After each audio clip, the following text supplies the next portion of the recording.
Ayan guys, so, tambayan ng mga ibon. Nagpapahinga kasi sila dyan.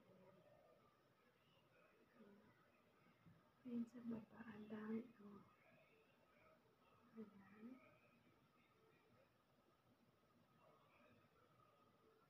Guys, nagtatambay sila dyan. Tapos umiinom sila ng tubig na nilalagay ko. Ayan. Mga ibon yan. May maliit. May malalaki. Ayan. See guys. Pag ganitong oras at umaga, nagtatambay sila dyan. Nainom ng tubig. Ayan. Pag binuksan ko guys yung bintana, magliliparan yan. Ayan. Sa taas, meron din. Minsan naglinyahan sila dyan guys sa taas. Ayan.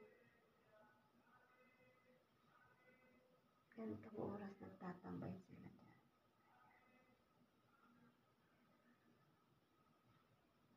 Ang ibon na lumilipad. Ayan. Diba? Oh. Diba guys? Kaya naglalagay kami dyan ng tubig. Pag tag-araw o summer kasi nga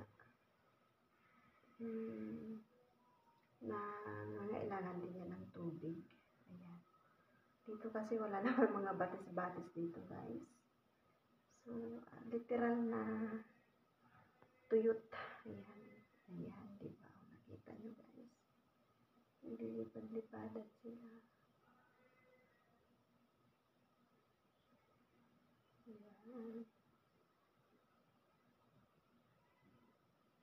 sa taas. Tatambay sila dyan guys. Ayan. Guys, hanggang dito na lang.